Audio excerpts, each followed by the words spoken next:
அனைவருக்கும் வணக்கம். ரஜினி அவர்கள் டிஎம்கேவுக்கு கொத்தடிமை, டிஎம்கேவுக்கு ஆதரவாக பேசுகிறாரு அப்படின்ட்டு சொல்லிகிட்டு இருக்கிற எல்லாருக்குமே ரஜினி அவர்கள் நேற்றைய தினம் பார்த்திங்கன்னா தக்க பதிலடி கொடுத்துருக்காருன்னு தாங்க சொல்லணும்.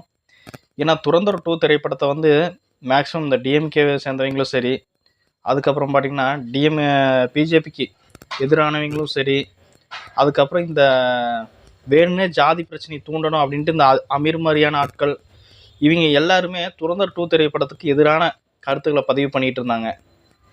ஆனால் ரஜினி அவர்கள் தமிழ் சினிமாவில் இன்றைக்கி அதாவது ஒரு மிகப்பெரிய லெவலில் இருக்கக்கூடிய ஒரு ஆள்னா ரஜினி அவர்கள் சினிமா துறையை பொறுத்த வரைக்கும். அவர் வந்து துரந்தர் 2 திரைப்படத்தை பற்றி நேற்றைய தினம் ஒரு பதிவை தன்னோட எக்ஸல பக்கத்தில் வெளியிட்டிருந்தாருங்க. அந்த பதிவில் அவர் என்ன சொல்லியிருக்காருன்னா, ரொம்ப அமேசிங்காக இருந்தது.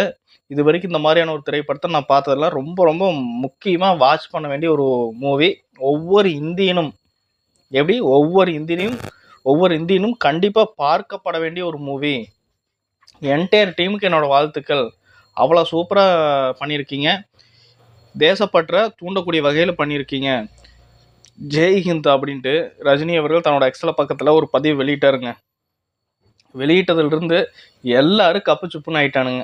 எவனெல்லாம் துரந்தர் 2 திரைப்படத்துக்கு எதிர் விமர்சனம் பண்ணிட்டு இருந்தானுங்களோ, அதே மாதிரி ரஜினி அவர்கள் வந்து டிவிகேக்கு வந்து இது பண்ணிட்டாரு, டிவிகே வந்து தோக்கடிச்சிருவாரு, ரஜினி இப்படி பேசிட்டாரு, அப்படி பேசிட்டாரு, அப்படி இப்படின்னு பேசிட்டு இருந்தவனுங்க எல்லாருமே இன்னைக்கு வந்து ஆஃப் ஆயிட்டானுங்க. ஏன்னா எல்லாருமே பார்த்தீங்கன்னா டிஎம்கேவுக்கு ஆதரவாக தான் வந்து பண்ணிட்டு இருந்தாங்க ஒவ்வொரு இதுலேயும். சரிங்களா?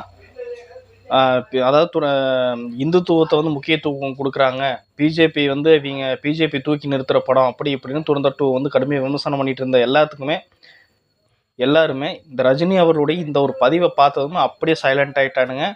எதுவுமே பேசலை, எவனும் வாயை திறக்கலை. ஸோ அந்த அளவுக்கு இன்றைக்கி இவர் போட்ட பதிவானது இன்றைக்கி சோசியல் மீடியாக்கெல்லாம் பயங்கரமாக வைரல் ஆகிட்டு இருக்குங்க. சரி மக்களே, ரஜினி அவர்கள் இந்த மாதிரியான ஒரு பதிவு வெளியிட்டதை பற்றி உங்களுடைய ஒப்பீனியன் அப்படிங்கிறத கமெண்ட் செக்ஷனில் சொல்லுங்கள். இன்னொரு புறம் பார்த்தீங்கன்னா, அஜித் ரசிகர்களில் ஒரு 50% ரசிகர்கள் இன்றைக்கி டிவிகேவுக்கு ஆதரவாக பேசிகிட்டு இருக்காங்க. காரணம் என்ன, சில தினங்களுக்கு முன்னாடி ஆதவ அர்ஜுன் வந்து ரஜினி டிஎம்கேவை பார்த்து பயந்துட்டார் அப்படின்னு சொல்லிட்டு சொன்னப்போ ரஜினி ஒரு பதிவு வெளியிட்டிருந்தார். காலம் வந்து பேசாது, ஆனால் காத்திருந்து பதில் சொல்லுவோம் அப்படின்னு சொல்லிட்டு ஒரு பதிவு வெளியிட்டிருந்தார். இதனால் வந்து இவர் வந்து டிவிகேவை தான் சொல்கிறாரு, டிவிகே வந்து தோத்துரும், டிவிகேவுக்கு யாரும் ஓட்டு போடாதீங்க, ரஜினி ரசிகர்கள் யாரும் ஓட்டு போடாதீங்க அப்படிங்கிறத அவர் சுற்றி வளைச்சு சொல்கிறாரு அப்படின்ட்டு சோசியல் மீடியாக்கெல்லாம் பரப்பப்பட்டு வந்துட்டு இருந்தது.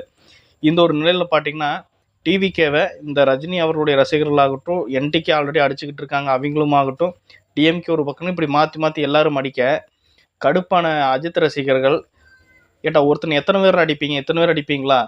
உண்மையை சொல்லப்போனால் ஒரு தப்பு பண்ணாரா இல்லையானே தெரிய மாட்டேங்குது. நீங்களே ஒரு பொருளை கிளப்பிட்டு இருக்கீங்க. விஜய் ரசிகர்களுக்கு நாங்கள் இருக்கிறோம்டா, விஜய் அவர்களுக்கு நாங்கள் இருக்கோம், நாங்கள் சப்போர்ட்டிவாக இருப்போம் அப்படின்ட்டு இன்றைக்கி அஜித் ரசிகர்கள் எல்லாருமே டிவிகேவுக்காக குரல் கொடுக்க ஆரம்பிச்சிருக்காங்க. நிறைய பேர் எக்ஸ்தலத்தில் தங்களோட பதிவுகளை வெளியிட ஆரம்பிச்சிட்டாங்க.